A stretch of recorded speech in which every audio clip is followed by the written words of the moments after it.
Mbunge wa Kisauni Mheshimiwa Rashid Juma Bedzimba leo alikutana na wakazi wa kata ya Mtopanga katika ukumbi wa Macmillan Church Hall kwenye mkutano maalum wa kujadili maendeleo na changamoto zinazowakabili wananchi wa eneo hilo. All I can say is Bedzimba has done a lot for the people. The people can testify.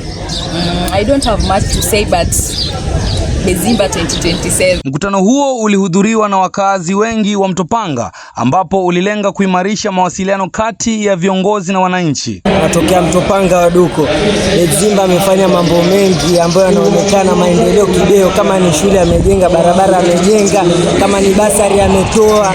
Yaani mambo mengi amefanya, hata nikianza kuelezea sasa sitamaliza. Wakazi walipata fursa ya kueleza changamoto mbalimbali zikiwemo huduma za kijamii, miundombinu na hasa swala la muda mrefu la migogoro ya ardhi linaloathiri baadhi ya familia katika eneo hilo. Pale Mtopanga nimeanza kupigana swala la ardhi tangu nikiwa diwani. Na wacha Pwani, Kenya nzima, hata nyinyi mwasikie sehemu kule kwingine watu wapigana na polisi kwa sababu ya swala la ardhi. Akizungumza katika mkutano huo, Mheshimiwa Rashid Bedzimba alisisitiza umuhimu wa uwazi, ushirikishwaji na uwajibikaji katika uongozi, akiahidi kuwa serikali ya eneo hilo itashirikiana na taasisi husika kuhakikisha changamoto zote za ardhi zinapatiwa suluhisho la kudumu.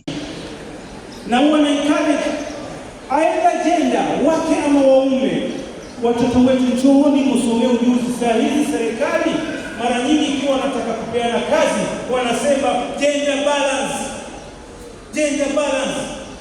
Sasa pengine wanataka KPA waandike madereva 15 wa polisi, wanaangalia 7 wanawake 8 wanaume.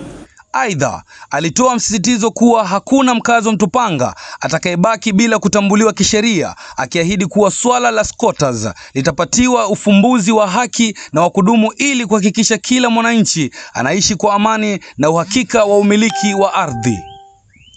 Nikiripotia Shanzu TV, jina langu ni Davis John Kahinde.